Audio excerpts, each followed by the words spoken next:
How has the wedding planning process been like now being a wedding vendor yourself? It's funny because I thought I knew not all of the ins and outs of wedding planning, but I didn't realize the stress that comes from it. And like, there is a lot more to wedding planning than what I thought there was, even as a vendor. I thought, oh, this is gonna be easy because like I, already know how to do this, or I know, vendors look for this kind of thing or whatever. But then I'm like, oh, okay, this is a lot more labor intensive than I thought.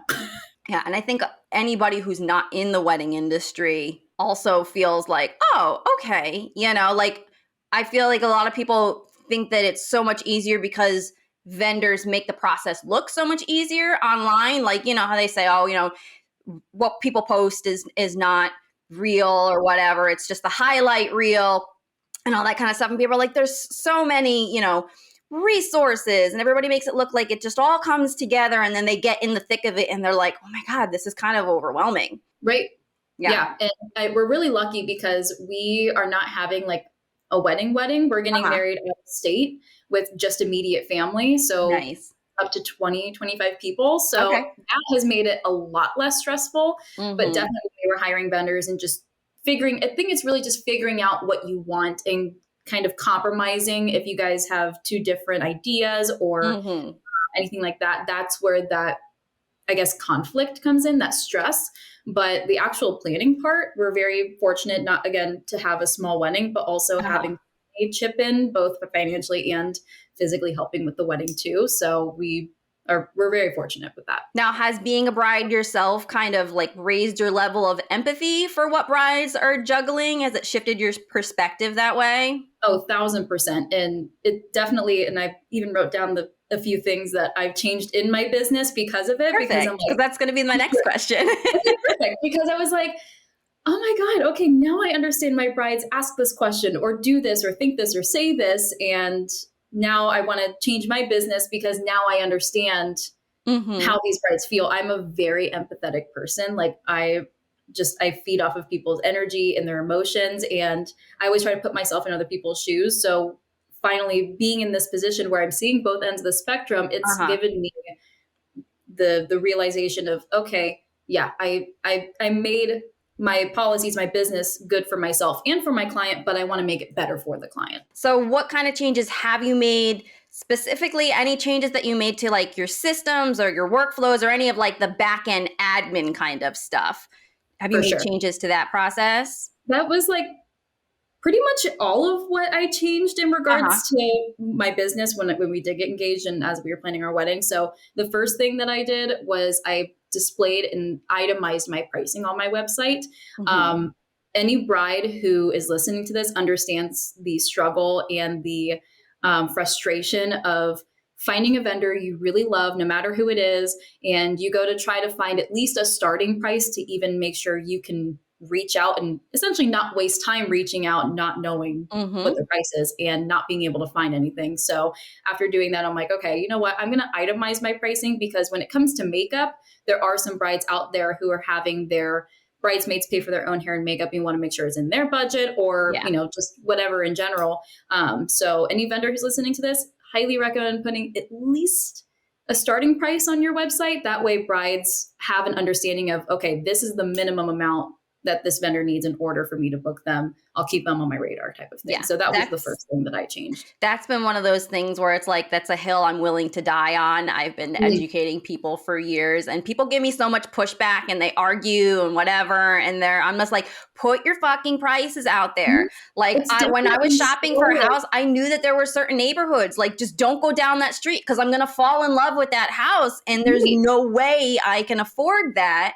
And it doesn't matter how amazing you are as a person or whatever. If somebody just doesn't have the money or doesn't see the value in that service and in that price range, you can't talk people into it. And if you do, then it just feels salesy and it just feels just icky. And you don't want people coming to you from a place of that. So like just put your prices out there and let people know, like, okay, if it's on the border, they'll decide whether or not it's important enough to them to be like, look, this is a little bit out of my price range, but I really like this person's stuff.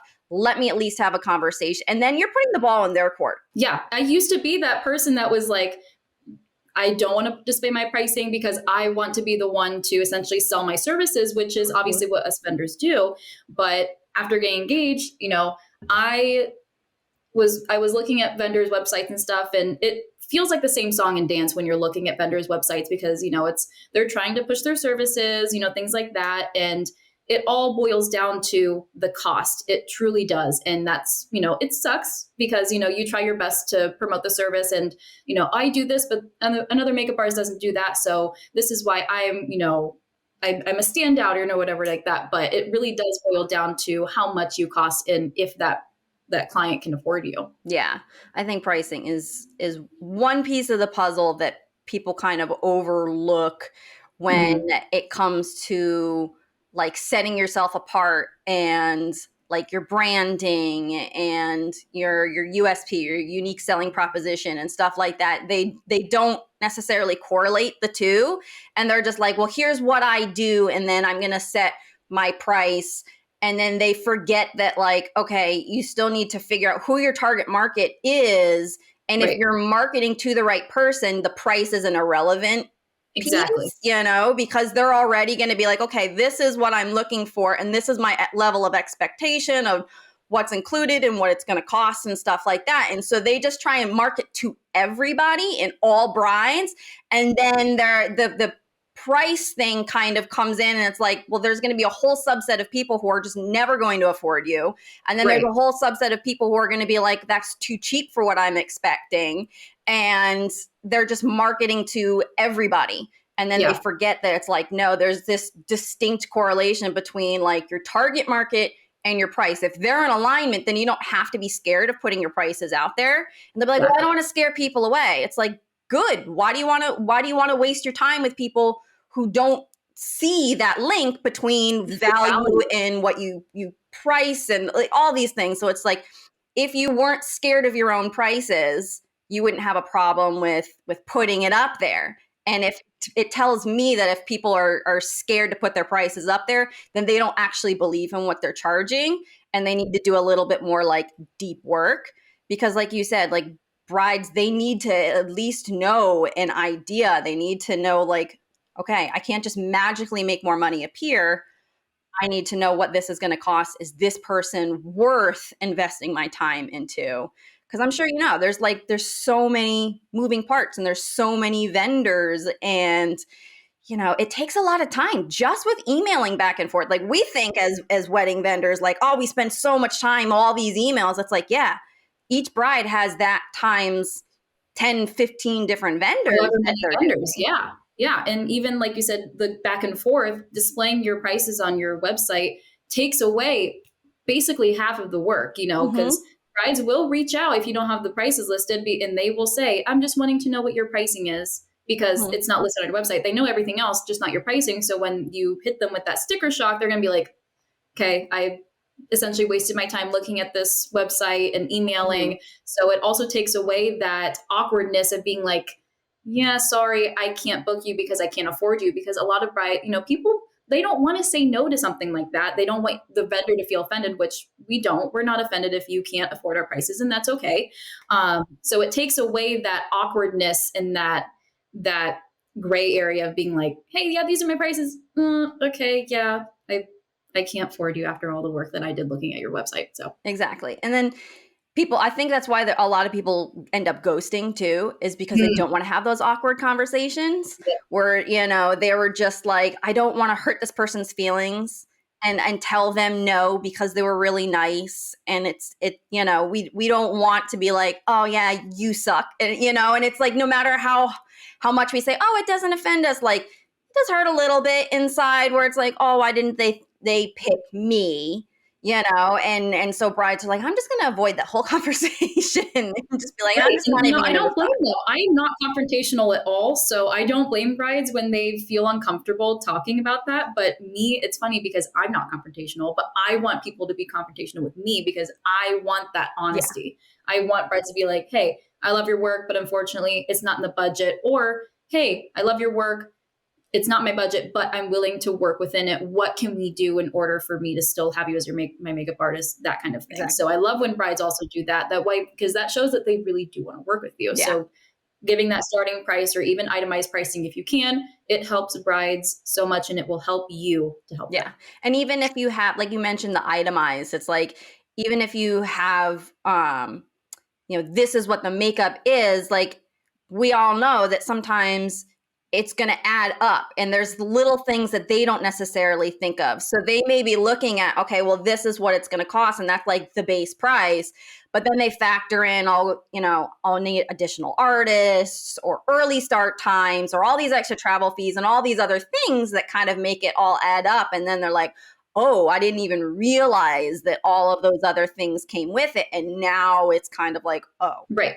So, I mean, when it comes to at least makeup, I can only obviously speak on behalf of makeup. I felt like itemized pricing was the easiest, because when you compare even 3, 4, 5 different makeup artists, even in one area, they're all going to have different pricing structures. Some of them might have lashes included. Some of them might have lashes added on for 10, 15, 20 bucks. Some of them have airbrush included. Some of them don't. And it's an add-on kind of thing. So because every makeup artist and every hairstylist is so different with how they structure their pricing and how much they decide, I felt like itemized pricing was a good way to be transparent with brides and be like, this is how much this is going to cost.